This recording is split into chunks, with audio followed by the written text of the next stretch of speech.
Hello, and welcome to the Deaf and Hard of Hearing Awareness Training. Now we will highlight what you're going to learn from this training. You'll learn the basic causes of hearing loss and statistics among deaf people. In addition, you'll be provided with context for understanding deaf culture and how best to communicate with deaf and hard of hearing people. You'll also learn how to accommodate people with hearing loss. We will show some examples of assistive technologies that are typically used among deaf and hard of hearing people. Before we discuss the common types and causes of hearing loss, I'd like to share the different levels of hearing loss. There are 4 levels, from mild to profound. The numbers that I share are represented in decibels. Mild is 25 to 40 decibels. Moderate is 40 to 70 decibels. Severe is 70 to 90 decibels. Profound is 90 and above. What does this mean? I'd like for you to envision what it would be like to hear in each of those 4 ranges. To mimic a mild hearing loss, I'd like for you to picture wearing foam earplugs. While you're engaged in conversation, you're going to miss 25 to 40% of what is spoken, depending on the environment. With moderate hearing loss, you will miss 80 to 100% of what is spoken. For instance, a person with normal hearing would hear the phrase, "Freddie thought he should find a whistle." But a person with moderate hearing loss will only hear ready, all, I, ud, I, il. There are a lot of letters that would be missing from those phrases. Now imagine yourself having a severe hearing loss without any amplification, hearing aids, or cochlear implant, or FM system. You would only hear loud noises that occurred about a foot away from you. Those that have a profound hearing loss cannot hear any speech sounds, no matter how loud it is. It will be viewed as vibrations. As an example, I grew up profoundly deaf, and I wore hearing aids because the school and my parents required me to wear them. What was ironic about that, I still couldn't hear sounds. I felt vibrations, and that was it. We have 3 types of hearing loss: conductive, sensorineural, and mixed. Conductive hearing loss is when sound vibrations cannot go from the air into the moving bones in the cochlea. It's usually not permanent and can be resolved through treatment or surgery.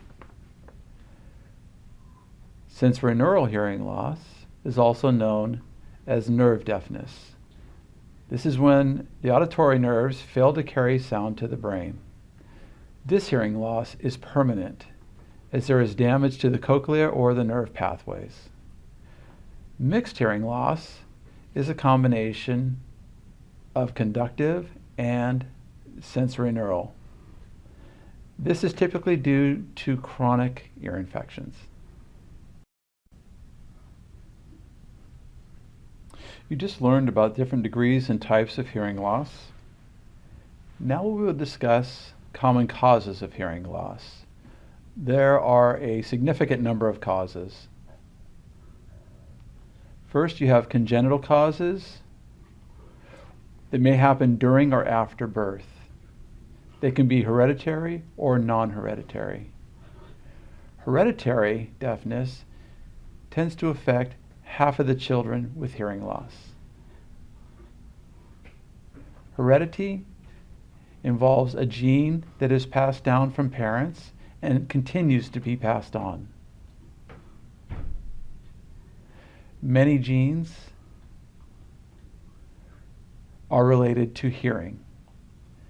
Sometimes genes aren't developed properly, and what that's called is a gene mutation. Different mutations cause a variety of conditions to be passed on within a family in different ways. It depends on if the mutation is dominant or recessive. Some mutations affect a great number of people, and some people aren't affected at all. And those folks are just carriers, and they will pass on those genes. There are some cases, in fact, where genetic mutations are seen for the first time in an individual where the person's parents are not deaf, and there's no history of deafness within a family. It just happens to be passed on. Other than having parents that are deaf, we do have two examples of other hereditary causes that are very common in the deaf community. The first is Waardenburg's syndrome. The second is Usher's syndrome. Waardenburg syndrome is passed on from either the mother or the father, sometimes from both parents. Although some people that have Waardenburg syndrome, they have normal hearing, some have moderate to profound hearing loss. Those that have hearing loss, it tends to occur at birth. According to the United States National Library of Medicine, Waardenburg syndrome accounts for 2 to 5% of the children that are born deaf. People with this syndrome often have very pale blue eyes or different colored eyes, such as one blue eye and one brown eye. You might notice that some might have distinctive hair coloring, such as a patch of white hair or hair that turns prematurely gray. We also have Usher syndrome, and that affects more than 50% of the deaf-blind population in the United States. Individuals that are affected with this are born with hearing loss, and depending on the type of Usher syndrome, they may develop retinitis pigmentosa, RP for short. There are 3 types of Usher syndrome. Type 1 is characterized by mild to severe hearing loss. Type 2 is characterized by severe to profound hearing loss. And type 3 is characterized by progressive hearing loss.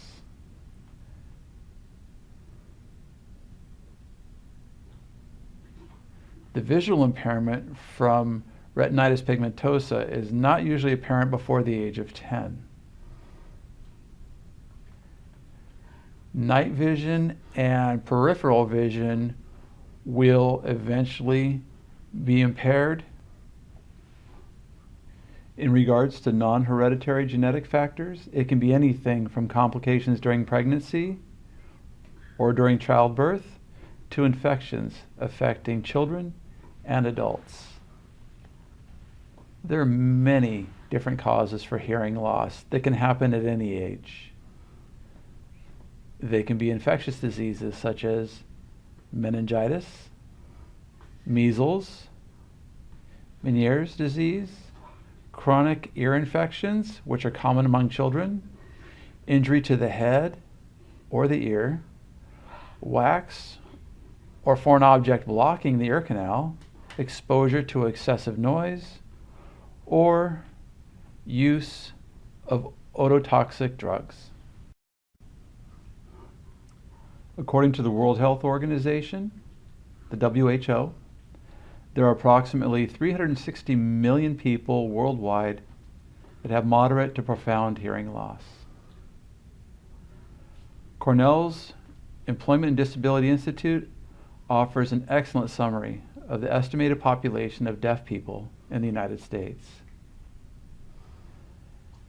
Their research shows that approximately 3.5% of the total U.S. population has significant hearing loss.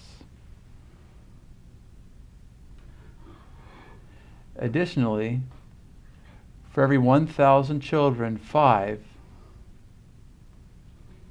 have hearing loss. Around 90% of deaf children are born to hearing parents. The United States sees about 4,000 new cases every year related to sudden deafness, according to the National Institute of Deafness and Communication Disorders. We have between 45,000 and 50,000 deaf-blind here in the United States, according to the Gallaudet Research Institute. The American Association of the Deaf-Blind stated that approximately 50% of the deaf-blind population has Usher syndrome.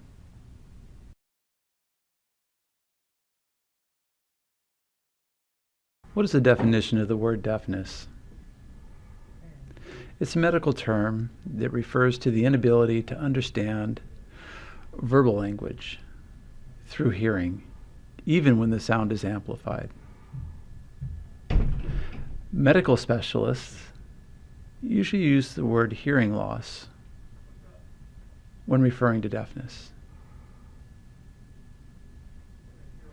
It's also viewed as a disability, according to existing disability rights laws such as the Rehabilitation Act, the American with Disabilities Act, and the Individuals with Disabilities Education Act.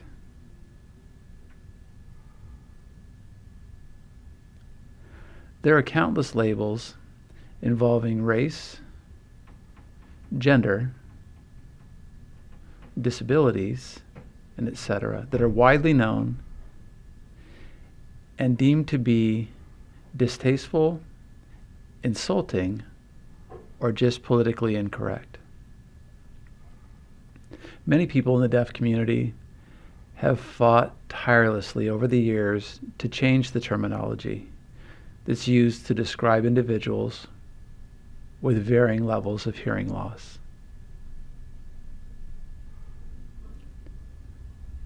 Hearing impaired is often used in the media and society and viewed to be politically correct. However, within the deaf community, this term is often seen as unacceptable.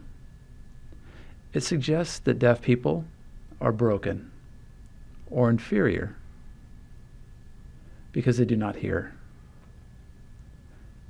Deaf-mute has been used in the past to indicate that a person who is both deaf and unable to speak, or assumed to be mentally diminished in some ways because they do not speak.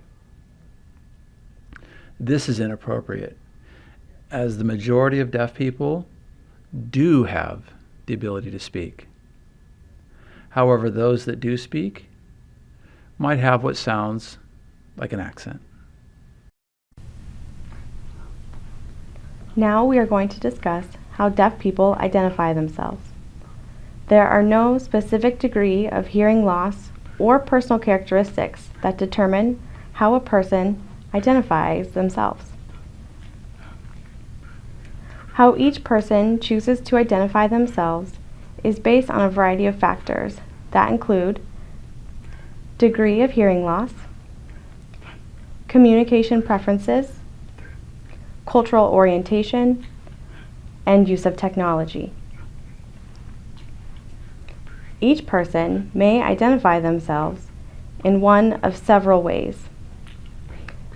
Many people view themselves as a member of deaf culture, a distinct cultural community with its own language, values, social norms, traditions, and beliefs. These people typically use ASL as their primary language. I am one of those who view themselves as a member of deaf culture. Understand, though, I grew up with hearing family and use Signing Exact English, or C, which is not a language. I started learning ASL in the 6th grade. Not only that, I started to be involved in the deaf community. We have individuals who do not identify themselves as a member of the deaf community, and they may or may not use American Sign Language, or ASL, as their primary language. A person who has some residual hearing enables them to use spoken language for everyday communication. They typically identify themselves as hard of hearing. Some hard of hearing people only use spoken language. Some use ASL, or use both to communicate. A hard of hearing person may or may not identify themselves as a member of the deaf community. I'd like to tell you a brief story about myself to help you understand my identity as a hard of hearing person. I am the first child born with a hearing loss in my family. My parents knew something was not right, but no one, including medical professionals, could help my parents to diagnose or confirm my hearing loss. After many repetitive visits to different doctors, one doctor's family recommended to get a kitten to encourage me to start talking. Sure enough, I said my first word. Baby's typically first word is Dada or Mama. My first word was SOB. You know what that means. The reason for that is because I am a self-taught lip reader, and I would watch people's lips not knowing what they meant. When my parents heard me say the first word, they were overjoyed. My family and I moved to California to get a better education for me in the deaf and hard of hearing special education program. While sign language was forbidden in the classroom, I used hearing aids and received speech therapy. Most of my school friends and I would talk verbally with some gesturing. I started to learn ASL after high school and became involved in the deaf community. That opened my world, as it felt amazing to be able to communicate with people in ASL.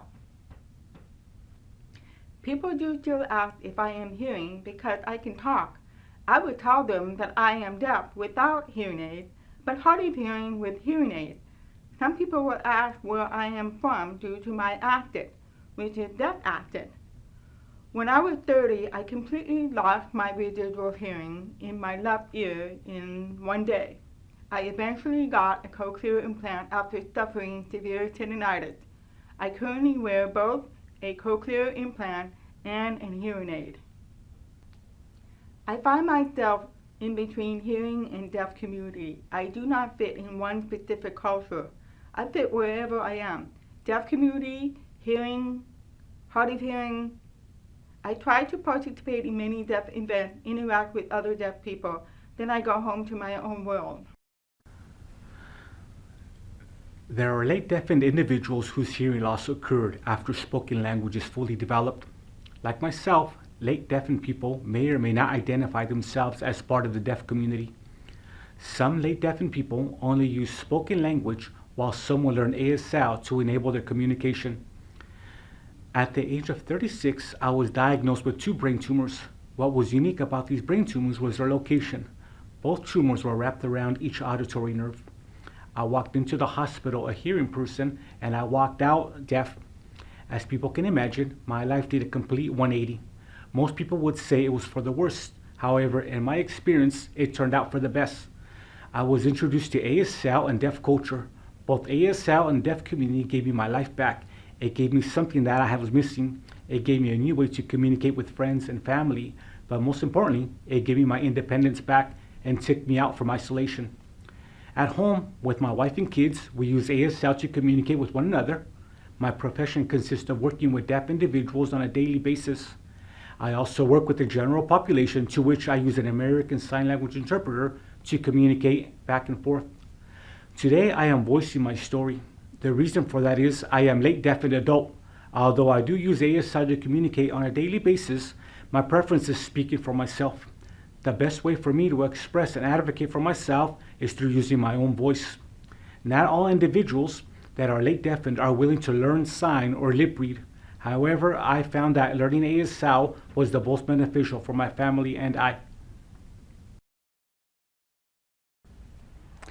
Lastly, we'll talk about deafblind people who may or may not identify themselves as part of the deaf or deafblind community. Those people have a combination of hearing loss and vision loss. Like hearing loss, there are various levels of vision loss, such as tunnel vision or close vision. Depending on their vision and hearing loss, many deafblind individuals use protactile ASL, PT-ASL, tactile sign language, TASL, or other communication methods. PT-ASL is a communication method that includes visual and environmental information with touch cues for standard expressions on the deafblind person's hands and body. PT-ASL is a deafblind language that was started in 2007 at the Deafblind Service Center in Seattle, Washington. TASL is a communication method that uses direct sign language using touch, known as hand over hand. The deafblind person's hands are placed lightly on the back of the hands of the signer. TASL only provides information. There's no visual or environmental information that's shared. I'm a deafblind individual and I'm very involved in the deaf and deafblind community. I often communicate in ASL. I feel more comfortable using PT-ASL. It gives me an opportunity to access information, environmental information, and visible information.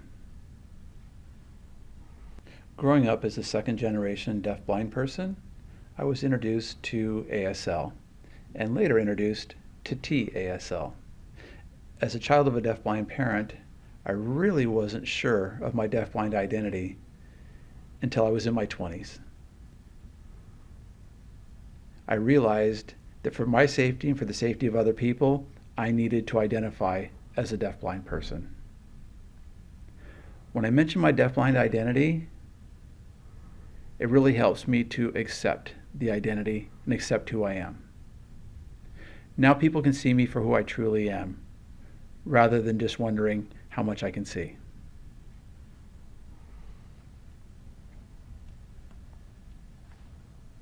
As I became more involved with the deafblind community, I learned PT-ASL. My aha moment really was when I was giving a presentation on stage and I had a protactile interpreter. They were sharing information with me, what was going on in the audience, whether there was applause, whether people were coming into or leaving the room, whether people had questions. The protactile interpreter was sharing that information with me. I felt more connected with the audience. It was much easier to interact with them rather than feeling like I was just speaking to a wall.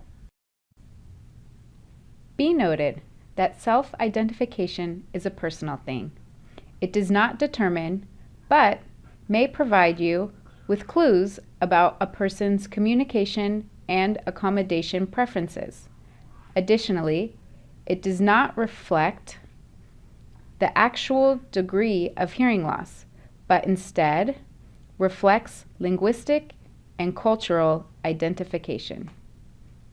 For instance, I identify myself as more hard of hearing when I am with hearing people because I use my voice and lip reading skills to communicate. However, when I'm with deaf people or with an interpreter, I use ASL. Therefore, I identify myself as a deaf person. We're going to focus on deaf and hard of hearing and their own communication preferences. ASL is the preferred mode of communication as it is the primary language used in the deaf community. Most deaf can figure out how to communicate with hearing people.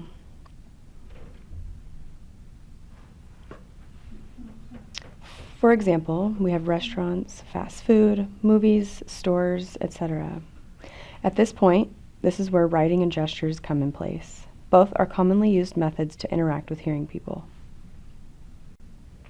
but keep in mind that writing may not be their strength. We will discuss this in a few minutes. Deaf and hard of hearing people may or may not lip read. Keep in mind that lip reading is not a language. It is not a skill that you can master. Only 30% of spoken English is visible on the lips. So think about this. Imagine reading a book with 70% of missing content and having to guess how the book ended. I'd like to tell you a story about my lip reading experience. When I was 17 years old, I went to DMV to take a driving test. I was assigned to a DMV examiner who had a long mustache covering his lips. I could not understand his instruction during the test, so I failed my first driving test. Total communication method is any combination of ASL, writing, gestures, and lip reading, and our communication options. In regards to written communication method, it is important to recognize some common patterns in a deaf person's writing skills. As I mentioned earlier, some deaf people may not be fluent in English. Those who do not have developed written English skills typically write following ASL grammatical structure. Keep in mind that ASL has its own syntax. It is much different than English. Here are 3 examples of the ASL syntax in the written form. For example, I gave my paper to my teacher. That's how we would say it in English, but in ASL, we would say paper, me, finish, give teacher. Example number 2. In English, where can I get some coffee? But in ASL, we would say coffee me want, where? Example number 3. In English, we would say where is the bathroom? But in ASL, we'd say bathroom where? Now, deaf culture. How do we define it? What is deaf culture? There are questions that are commonly asked. All cultures, including deaf culture, have 4 components. The first component is language. The American deaf community uses American Sign Language, ASL, to communicate with each other. ASL is a visual gestural language with its own syntax and grammatical structure. ASL includes spatial structures, facial expressions, and body language. ASL is not English. It's not English signed words. It's also not universal. In Mexico, they use Mexican Sign Language. In Britain, they use British Sign Language. Just like other countries, they have their own sign languages. The second component are behavioral norms. All cultures have their own set of behaviors that are deemed acceptable. In deaf culture, it includes how to make introductions, how to say goodbye when we leave, how to get someone's attention appropriately. For example, when a deaf person is leaving a gathering, while people are milling about, there are a lot of deaf people that are there, they try and leave. That process can take quite a long time. When a deaf person approaches another deaf person and starts to say goodbye, it's very difficult. It takes quite a long time. And that really could lead to maybe an hour or more of further conversation. Deaf people use a myriad of ways to get someone's attention, such as if a person is looking away, you would gently tap them on the shoulder and get their attention. If they tend to look towards you, you can wave at them and get their attention. If you're at a gathering where there are a lot of deaf people, maybe in a classroom or in a meeting room, The easiest way to get the attention of the people in the room would be to flick the lights. The third component are values and beliefs. Values in the deaf community include the importance of clear communication for all, both in terms of expression and comprehension. The most dominant cultural characteristics of the deaf culture is collectivism. Deaf people consider themselves a member of a group that includes all deaf people. They perceive themselves as a close-knit and interconnected group. For instance, deaf people often share their personal experience and current information, such as new technology, events, services, and so forth, that will benefit the deaf community. The fourth component are traditions. Deaf culture is also perpetuated through a variety of traditions, including films, folklore, literature, athletics, poetry, events, clubs, organizations, theaters, and school reunions. The association between cultural values, behaviors, and traditions are deeply rooted. There are do's and don'ts when communicating with a deaf or hard of hearing person. The most important part of etiquette is to remember that the deaf and hard of hearing people deserve the polite respect that would be given to any other person. The following are some practical do's to remember. Avoid using any unacceptable terms that are considered politically incorrect in the deaf community, such as deaf and dumb, deaf and mute, hearing impaired. Use various ways to get their attention before communicating, such as waving, tapping on the desk or table, or tapping on their shoulder. Make sure to stay in their line of sight and maintain eye contact. Ask which mode of communication they prefer. Have paper and pencil available whenever possible. Ensure the deaf or hard of hearing person understands before you proceed with a different topic.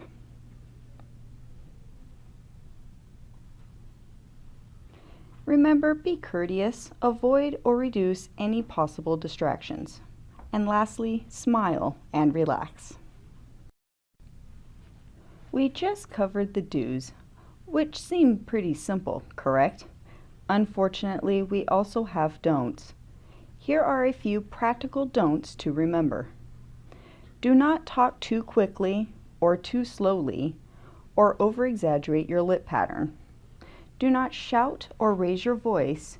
Remember, we do not hear, so it wouldn't help if you raised your voice. Instead, it will draw attention. Do not be offended, intimidated, and abandon conversations.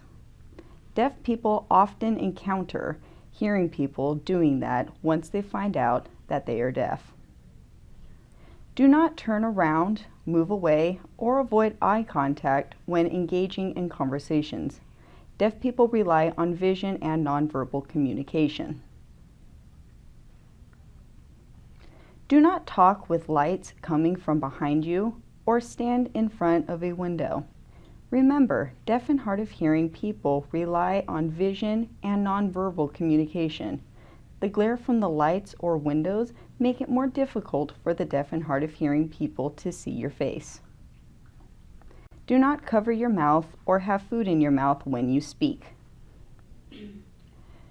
Do not interrupt any signed conversations.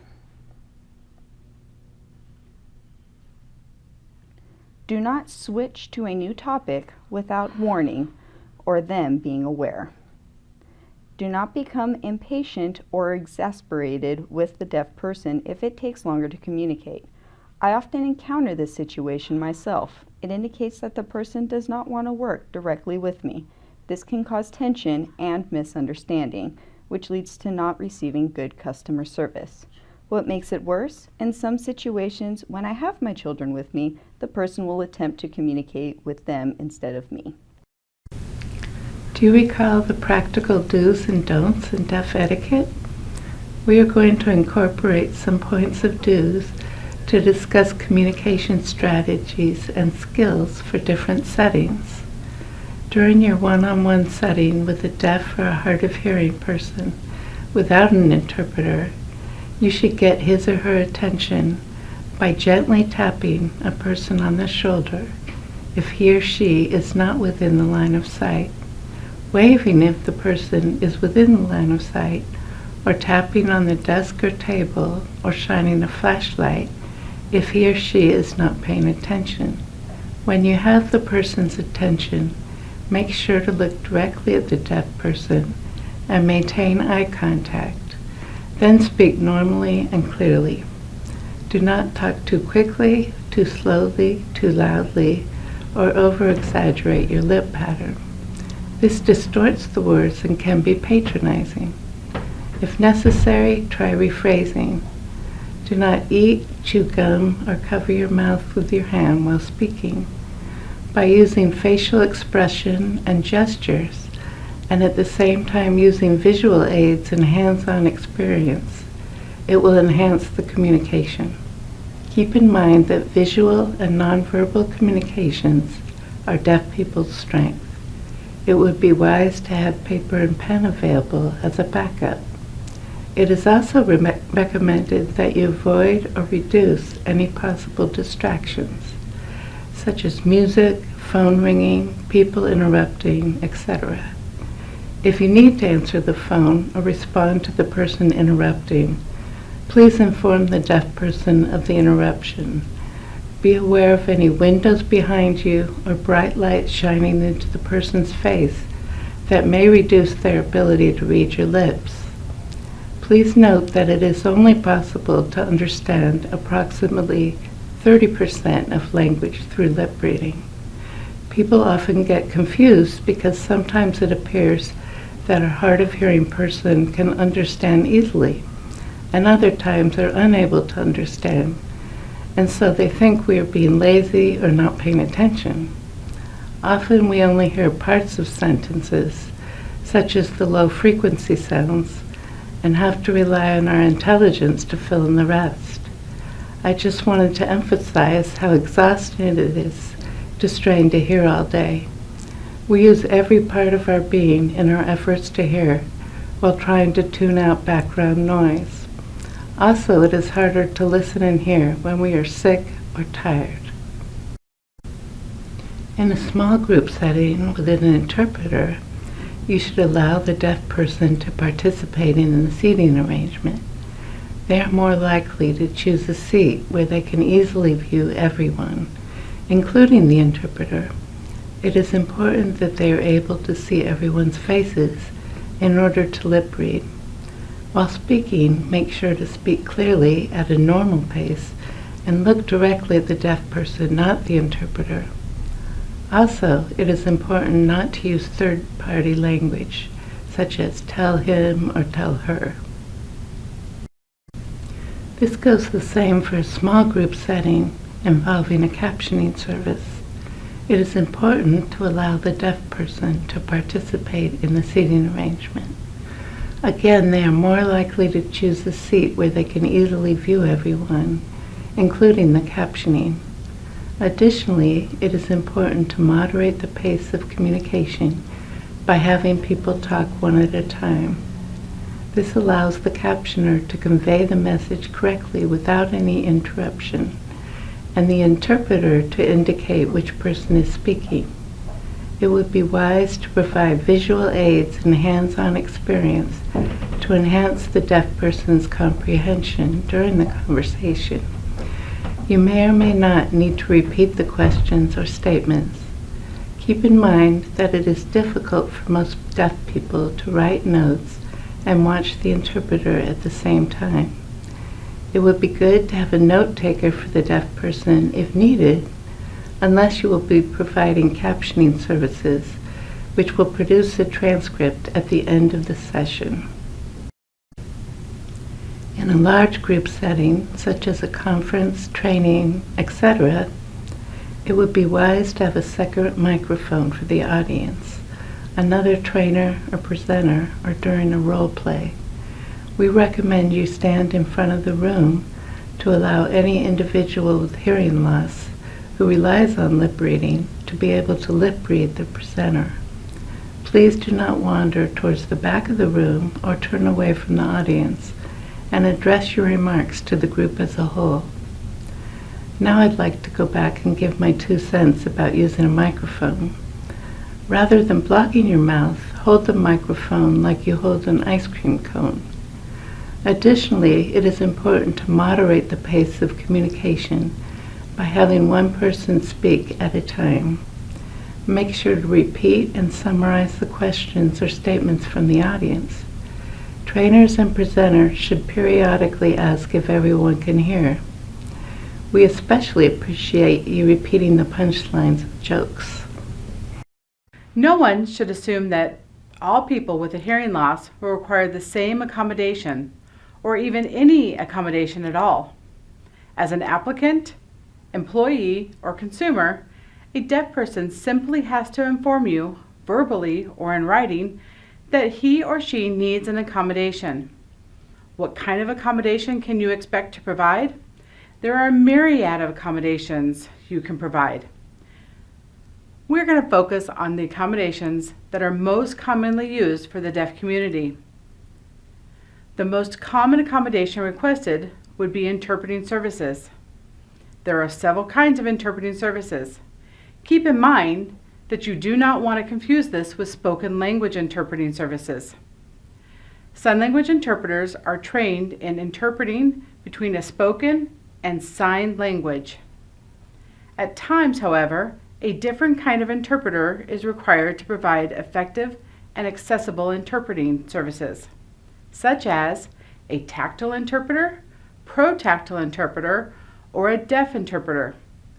Both tactile and protactile interpreting are for deaf-blind people who have little to no vision and need to receive linguistic information by feeling the interpreter's hands while the interpreter signs or fingerspells what is spoken. However, protactile interpreting is becoming widespread among the deaf-blind in the deaf communities across the nation. It involves common touch cues for standard expressions, which allows a deaf-blind person to express him or herself naturally in different and creative ways. Deaf interpreters who are deaf themselves are used in situations where communication issues are complex and or high risk because they possess a unique mastery of ASL and use of visual gestural language features. Deaf interpreters certified or qualified deaf interpreter usually work in collaboration with sign language interpreters who can hear. Deaf interpreters are typically used in situations where consumers or immigrants have minimal language skills or do not know ASL or English. If for any reason the interpreters are not available to be present on site, video remote interpreting, VRI, is another accommodation to use as a backup. VRI provides language interpreting services between deaf or hard of hearing and hearing individuals who are in the same location through video conferencing technology and a high-speed internet connection, or a tablet or mobile phone using a cellular connection. The second common accommodation requested by deaf and hard of hearing people is captioning services. Communication Access Real-Time Translation, also known as CART, is a word-for-word speech-to-text translation of all spoken words and environmental sounds facilitated through a CART provider trained in conveying speakers' messages with complete and environmental cues. The text appears on a computer monitor or other display. For example, a big screen, mobile phone, or etc. While CART is typically provided on site, there are also remote captioning services. Remote captioning services provide the same service as CART without the need for a speech-to-text reporter to be in the same room. All you need is an internet connection to a secure URL for viewing and may be displayed on a variety of computers, projection screens, and/or mobile devices. Some of you may have allowed friends and family members to assist with communication.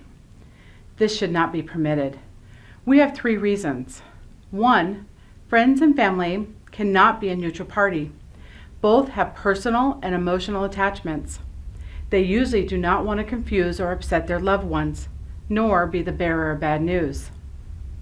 They can end up adding their own opinion or withholding crucial parts of the message being conveyed. 2, there is a high chance that friends or family are not trained as an interpreter. They are more likely not to be fluent in all of the legal, medical, or technical terminology that they may need to interpret. This means that they may omit key words or summarize the message, which results in an inaccurate interpretation. If friends or family happen to be a professional interpreter, you will still encounter the same issues as mentioned in reason number 1. It is best to have an impartial professional interpreter. 3, using family or friends can lead to serious consequences. They may omit or censor vital information they perceive to be embarrassing, inappropriate, or shameful even, though this information could be vital when assessing the mental state. Family and friends may not fully understand the need for confidentiality. Furthermore, if a friend or family member is interpreting, they may feel forced not to disclose issues about a person's lifestyle, disability, or living situation that could be beneficial in assessing services needed. Additionally, they may side with the service provider or not pass on information they do not agree with.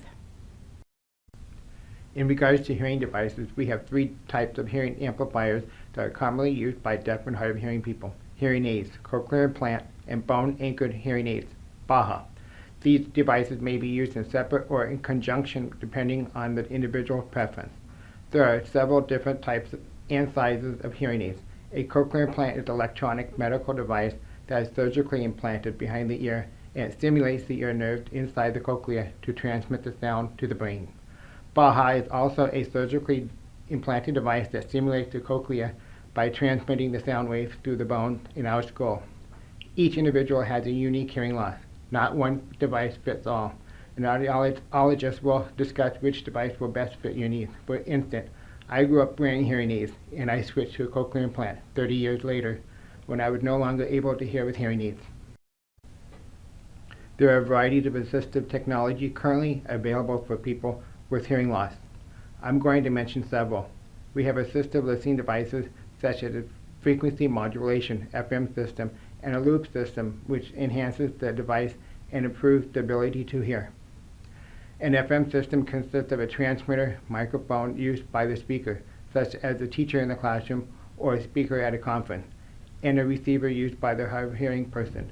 The receiver transmits the sound to the listener's ears, or if he or she wears a hearing aid or a cochlear implant, directly to that device.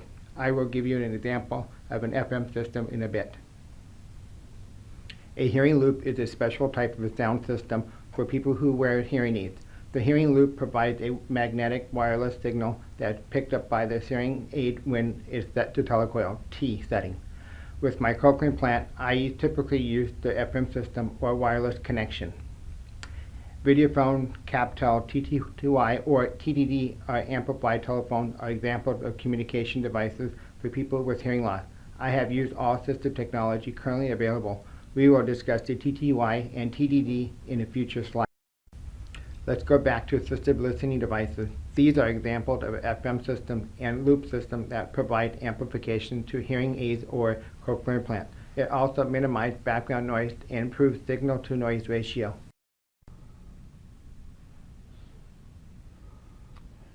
I mentioned TTYs and TDDs. And what those are deaf and hard of hearing people will use these teletypewriter machines,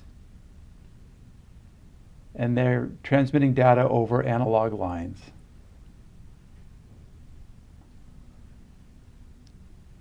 Deaf can call deaf people, or deaf can call hearing people using those devices. TTYs and TDDs have become obsolete. There are deaf and hard of hearing folks that live in rural communities that still use those devices. The deaf community nowadays are using video phones, or in short, VPs. They can make point-to-point calls with other deaf people, they can call hearing people, and hearing people can call deaf people using video phones. They use video interpreting services. A television set can be used as a video monitor. A computer can be used as a video phone. Video phone calls can be made over a mobile device, an iPhone, a tablet. Video calls can be made on all of those devices. It's very important to remember the difference between VRS and VRI. VRS is Video Relay Services. VRI is Video Remote Interpreting. The difference is VRS is funded by the FCC, the Federal Communications Commission. They prohibit conversations between deaf and hearing people that are in the same room. That is not allowable. VRI, you can have parties in the same room, and that is allowable. And who that is paid for is by the user agency. Now, if you find yourself in a situation where any of the communication preferences mentioned earlier aren't working or available, many DOR branch offices have a face-to-face communication machine called UBI Duo. This device allows you and the deaf or hard of hearing person to communicate in real time. The device has two halves, one for you and one for the deaf or hard of hearing person. Each half has its own screen that is split to view what you type and what the deaf or hard of hearing person types. We also have two other communication devices, CapTel and an amplified telephone, that are aimed toward hard of hearing people who have sufficient hearing to maintain verbal communication through the phone. The caption telephone, or CapTel, works like any other telephone with one addition. It displays every word the hearing person says throughout the conversation. CapTel phone users can listen to the hearing person and can also read the captions in the CapTel's display screen. CapTel is funded by the Telecommunications Relay Service, or TRS, to provide free captioning services. CapTel will type everything the person says. You know, CapTel itself is mobile friendly. You just have to simply download the app. An amplified telephone is also designed for hard of hearing people, allowing them to control the volume as necessary to hear speech clearly. Any phone that does not have amplifiers can add on a telephone amplifier. There are many resources available. For information or questions related to accommodations and assistive technologies, you may contact Deaf and Hard of Hearing Services, DHHS. For information or questions related to deaf-blind individuals, we have two organizations that service that population. You may contact the Helen Keller National Center, HKNC, and or the American Association of the Deafblind. For information or questions related to hard of hearing and late deafened individuals, you may contact DHHS, Hearing Loss Association of America, HLAA, and/or Association of Late Deafened Adults. We would like to thank the Staff Development Unit, Ellen Baker, Corey Bergier, Jeff Ludman, Anita Jones, Colleen Gaither, Gabe Rios, Roberto Cabrera, Monica McNichol, Jennifer Choi, Angelica Martinez, Sarah Rose, Lana Reynolds, Brian Winnick, Brent Jolly, and Jenny Gove for their assistance on this training.